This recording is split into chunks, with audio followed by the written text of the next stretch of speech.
Halo pemirsa, berjumpa lagi bersama saya Bribda Josyunika dalam program Presisi Nusantara. Selama 30 menit ke depan, kami akan menghadirkan berbagai giat satuan kerja dan sosok anggota Polri yang memberikan pelayanan terbaik kepada masyarakat, memiliki prestasi dan tentunya membanggakan institusi Polri.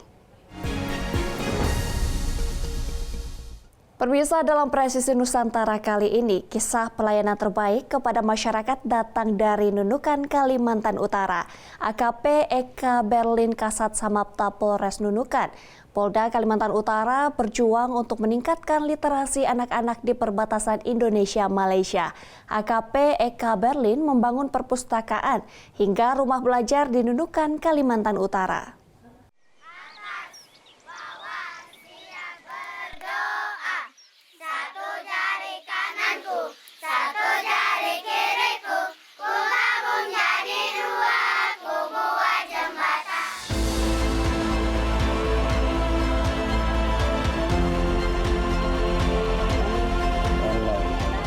Jadi ini merupakan ancaman Nunukan ke depan. Kalau anak-anak ini tidak kita dari kecil kita berikan pendidikan, ini pasti Nunukan mungkin sudah luar biasa kejahatan ke depannya gitu. Kalau kita melihat anak-anak, ya sebelum dia menjadi potensi gangguan hingga gangguan nyata, ya kita cegah dulu. Karena bagi kami pencegahan lebih penting daripada tindakan represif.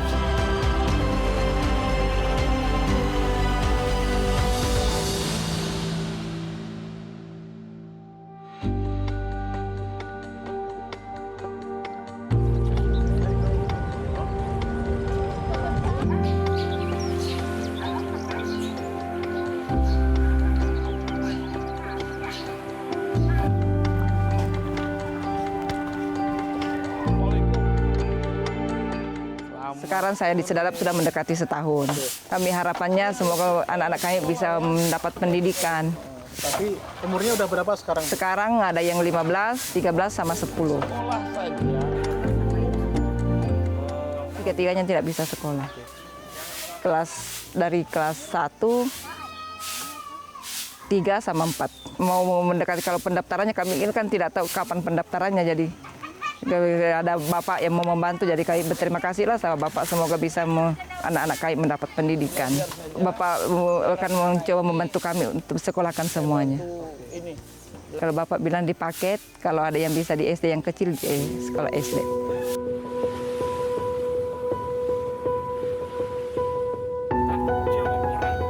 Setelah kami melakukan pendekatan komunikasi, ya kami ketahui bahwa anak-anak itu memang putus sekolah atau tidak bersekolah. Rata-rata ada yang putus sekolah karena beberapa faktor. Sama-sama kita ketahui bahwa Nunukan ini secara geografis itu berbatasan langsung dengan Malaysia. Ya, istilahnya kaki kanan di Indonesia, kaki kiri di Malaysia. Nah, di situasi seperti itu memungkinkan banyak pekerja atau orang ingin mencari nafkah itu ke Malaysia. Nah, ketika mereka mencari nafkah ke Malaysia, tidak semua prosedural. Ada yang unprosedural. Nah, ketika dia unprosedural, bisa ditangkap dan diadili dan dideportasi ke pelabuhan yang terdekat dengan negara tetangga kita. Yang terdekat adalah pelabuhan Nunukan. Nah, ketika dia dikirim ke Nunukan, yaitu tadi tidak saja orang tuanya, anaknya pun dikirim. Nah, kemudian ketika anak tersebut akan bersekolah, dokumen nggak ada.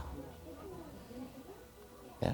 Nah, ketika dokumen tidak ada, sulit untuk bisa bersekolah. Nah, kami hadir sebagai problem solving di situ. Kami ketemu, kami komunikasikan, akhirnya tercetuslah kami di 2016 itu membangun rumah belajar. Jadi di tahun 2015 hingga akhir 2019, awal 2020 itu kami bertugas atau bertugas sebagai Kapolsek kawasan pelabuhan.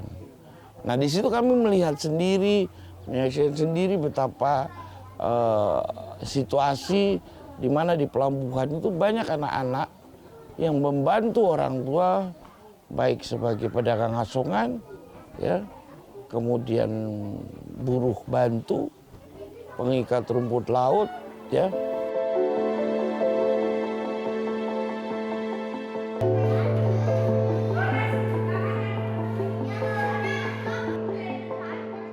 Pendidikan adalah senjata utama untuk merubah dunia. Nah, ketika kami berada atau berdinas di perbatasan, ya kami mencoba memberikan motivasi bagi diri kami sendiri dan juga rekan-rekan dari Samapta serta dari relawan yang kami buat bentuk, yaitu Wahana Pendidikan Perbatasan. Kami buat satu moto, ya adalah dedikasi untuk negeri, baktiku di tapal batas. Bagaimana kita berdedikasi pada negeri dan memberikan satu karya untuk daerah perbatasan. Selamat sore. Mana suaranya? Selamat sore. Kami dalam membangun rumah belajar ini, kami bekerja sama dengan Wahana Pendidikan Perbatasan, kami sendiri dengan patroli perintis, ya, presisi. Dalam pelaksanaannya, saya sampaikan bahwa kami bentuknya itu bukan finansial bentuk uang, tapi lebih kepada dukungan buku, seragam sekolah, sepatu, dan sebagainya. 2 itu berapa? Kali 20. Momen yang terbaik itu adalah di jam setelah pulang sekolah. Artinya kita samakan dengan kami di pulang kantor sekitar jam 4, jam 5 sore. Ya, untuk malam di daerah Polsas Pelabuhan. Kenapa? Kami berusaha mencegah ketika jam malam seperti habis Isya, itu ya 18.30 atau setengah 7, jam 7 itu kan biasa ada, kalau ada kapal datang, biar anak-anak itu tidak main ke pelabuhan, biar mereka main di rumah belajar.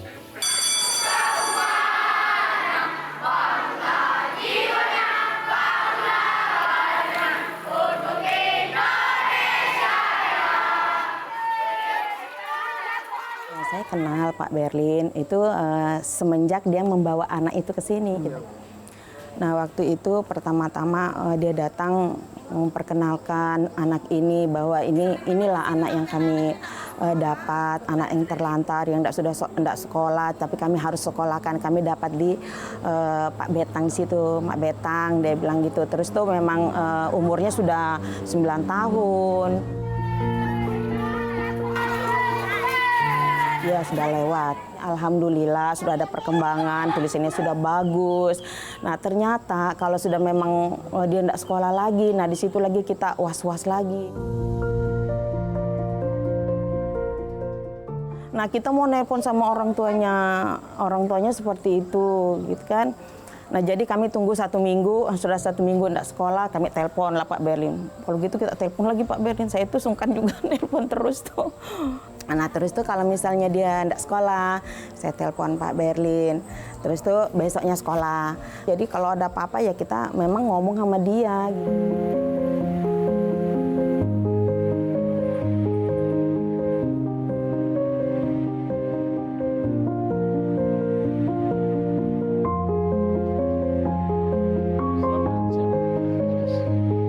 Yang pasti kami melakukan komunikasi dengan orang tuanya.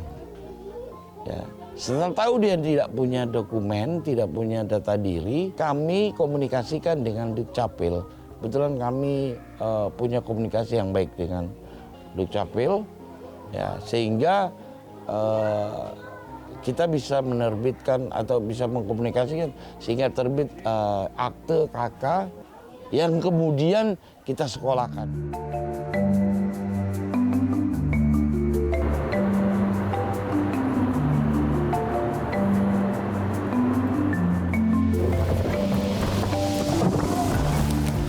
Kalau Polres sangat mensupport ya, karena ini nanti jangka panjang. Kemarin tuh ada laptop untuk rekan-rekan yang di wahana pendidikan perbatasan ini untuk mereka mengajar dan juga mengenalkan teknologi kepada anak-anak ini. Nah, kemudian ada juga kita kemarin berupa sembako untuk memberikan ke orang tua, mohon maaf mungkin dari orang tua mereka ini kebanyakan tidak mampu, hanya bekerja di rumput laut, ada yang memang STKI ini tadi, gitu, tidak ada pekerjaan yang menetap. Ya. Harapan untuk Pak Berlin ya memang kita tetaplah berbuat baik karena memang beliau orang baik. Ini harapan kita untuk membangkitkan mungkin personil yang lain juga memberikan jadi contoh lah gitu.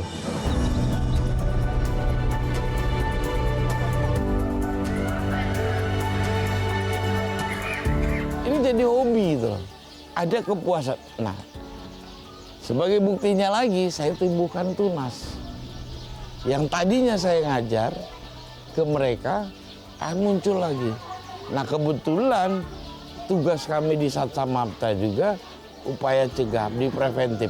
Nah, itu sebagai bentuk komunikasi dengan masyarakat mempermudah kami juga dalam pelaksanaan tugas di lapangan. Ada kedekatan kita dengan masyarakat, ada komunikasi kita dengan masyarakat. Selama masih bisa saya akan terus.